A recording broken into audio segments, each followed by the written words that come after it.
कंवारी ननद। अंजलि की उम्र लगभग 30 साल हो चुकी थी। वो एक स्कूल में टीचर की जॉब करती थी। अंजलि के घर में उसकी माँ के अलावा उसका छोटा भाई और भाभी भी रहा करते थे। 30 साल की उम्र होने के बाद भी अंजलि की अब तक शादी नहीं हुई थी। इस बात को लेकर अंजलि की माँ रुक्मिणी देवी काफी परेशान रहा करती थी। माँ, मैं स्कूल जा रही हूँ, जरा मेरा टिफिन तो दे दीजिए।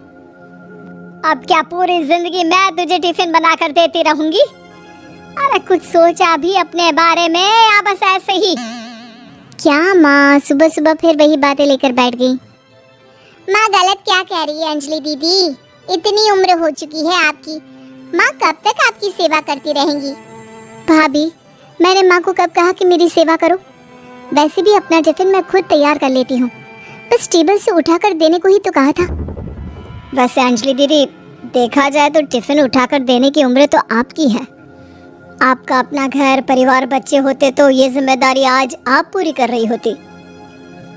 एक बात मेरी समझ में नहीं आती, अगर मेरी शादी नहीं हुई तो इसमें मेरी क्या गलती है और तुम सब लोग मेरे पीछे क्यों पड़े रहते हो?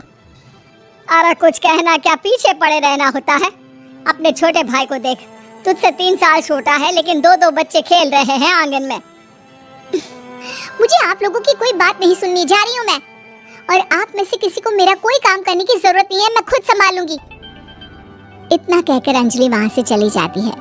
शाम को जब अंजलि अपने स्कूल से लौटकर घर वापस आती है तो उसने देखा कि पड़ोस वाली निर्मला चाची वहाँ पर बैठी हुई थी। क्या बात है अंजलि बिटिया, नौकरी करके वापस आ गई? जी चाची जी, कैसी हैं आप?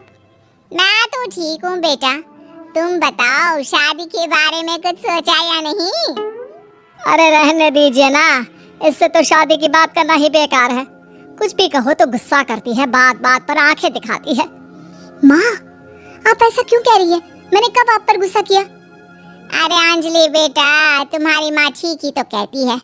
30 की होने आई हो, अब तुम्हें भी शादी वादी कर लेनी चाहिए।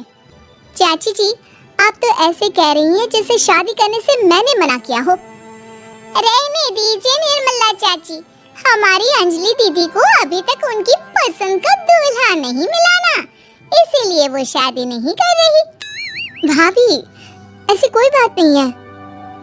अरे तो फिर क्या बात है? तुम्हारी माँ ने तुम्हारे लिए इतने रिश्ते ढूंढे लेकिन तुम्हें कोई पसंद ही नहीं आता। क्या है ना चाची जी, हमारी ननद रानी नौकरी जो करती है ऐसे ही थोड़ी ना किसी को पसंद कर लेंगी। अरे भाई, नौकरी का घमंड है तो बात अलग है, कोई और बात हो तो बताओ, कोई रास्ता निकाला जाए। नहीं चाची जी, कोई बात नहीं है, बस मुझे अभी तक अपनी पसंद का कोई मिला नहीं है। सुन लिया आपने, इस लड़की के तो पर निकल आए हैं और इतनी उम्र में अपनी पसंद का कोई मिलेगा भी नहीं इसे। माँ, आप मेरी शादी को लेकर हमेशा मुझे ताने क्यों मारती रहती हैं? अपनी माँ की बातें तो ताने लगती है। ताने हैं? बताओ, मैंने कुछ गलत कहा क्या? देखो, ये सब छोड़ो, मेरी दूर की बुआ का बेटा है, उसकी अभी शादी नहीं हुई है, उम्र होगी कोई 34-35 साल। आप कहें तो बात आगे बढ़ाऊं? अरे हाँ, क्यों नहीं, ये भी कोई पूछने की बात है। अरे जल्दी से लड़के को यहाँ बुला लो। माँ, आप मुझसे पूछे बिना मेरी शादी की बात करने जा रही हैं और मेरी उम्र 30 भी पूरी नहीं हुई है। निर्मला चाची कह रही है कि वो लड़का 35 साल का है। अंजलि दीदी, आपको क्या लगता है इस उम्र में कोई फिल्म का हीरो आएगा आपके लिए? देखिए, अब पसंद और नापसंद की बात तो रहने दीजिए, पसंद करने की उम्र तो आपकी निकल चुकी। अब तो जो भी मिले उसी से शादी कर लीजिए, इसी में भलाई है। तेरी भाभी बिल्कुल ठीक कह रही है, अब जैसा रिश्ता मिले उसके लिए हाँ कर देना ताकि हम भी गंगा नहाए। ठीक है, चलिए मैं उस लड़के को कहती हूँ, वो कल ही अंजलि को देखने आ जाएगा।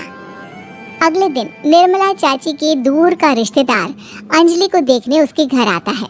उसका नाम था अजय। अंजलि जी, तो आप नौकरी करती हैं, वो भी स्कूल में? जी हाँ, मैं स्कूल में टीचर हूँ। हमारी बेटी बहुत होशियार है। अरे पढ़ने लिखने में इतनी होशियार है, इसीलिए तो इसकी नौकरी लगी है स्कूल में। हाँ ठीक है आंटी जी, जरा मुझे भी तो बात करने दीजिए आपकी बेटी से। जी पूछिए ना, क्या पूछना चाहते हैं? अंजलि मैडम, ये तो बताइए कि आपने अभी तक शादी क्यों नहीं की? बस ऐसे ही, कहीं कोई रिश्ता पसंद नहीं आया इसलिए। लेकिन क्या मैं आपसे पूछ सकती हूँ कि आपने शादी क्यों नहीं की? अंजलि, क्या कर रही हो तुम? लड़कियों को इस तरह की बातें नहीं शोभा देती।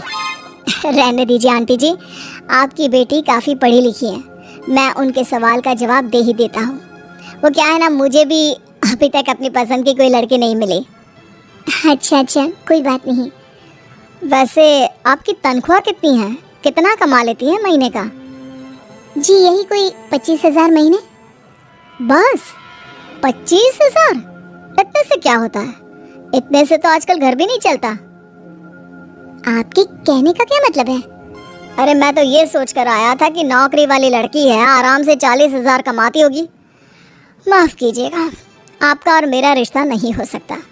जी कोई बात नहीं, मुझे भी आपके साथ शादी करने में कोई इंटरेस्ट नहीं है। अंजलि, किस तरह की बात कर रही हो? घर आए रिश्ते को ठुकरा रही हो तुम। दीदी, अब इस उम्र में आपको इतनी अकड़ नहीं दिखानी चाहिए। अच्छा खासा रिश्ता हाथ से निकल गया, कहीं ऐसा ना हो कि जिंदगी भर कुंवारी ही रह जाओ आप। कुछ दिन और ऐसे ही निकल जाते हैं और अंजलि की शादी कभी नहीं होती।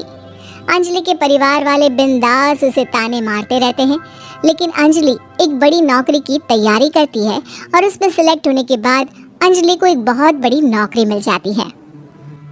अब तो दीदी के नखरे और भी ज्यादा बढ़ जाएंगे भाई, अब तो इतनी बड़ी नौकरी जो लगी है।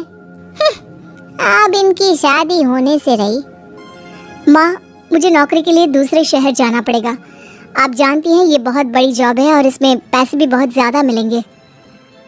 अच्छा, कितने पैसे मिलेंगे बेटा? माँ, मुझे हर महीने 90,000 सैलरी मिलेगी। क्या? अरे वाह वाह, ये तो बहुत अच्छी बात है। लेकिन फायदा क्या? कितने भी पैसे मिले, शादी तो हुई नहीं ना तुम्हारी। अंजलि नौकरी करने के लिए दूसरे शहर में चली जाती है और जब कुछ महीनों के बाद वो वापस घर आती है तो उसे अपने पति के साथ देखकर उसके घर वाले हैरान रह जाते हैं। अरे अंजलि, तूने शादी कर ली और हमें बताया तक नहीं। और दामाद जी करते क्या हैं? इतनी बड़ी कार है उनकी। माँ, मैं आपको सब कुछ बताना चाहती थी, लेकिन आप सबके ताने सुनकर बहुत दुखी हो गई थी और इसीलिए मैंने अपनी पसंद से शादी कर ली। मेरे पति मेरे साथ ही ऑफिस में नौकरी करते हैं और बहुत बड़े अफसर हैं। और एक बात बताऊं माँ, आज मैं बहुत खुश हूँ।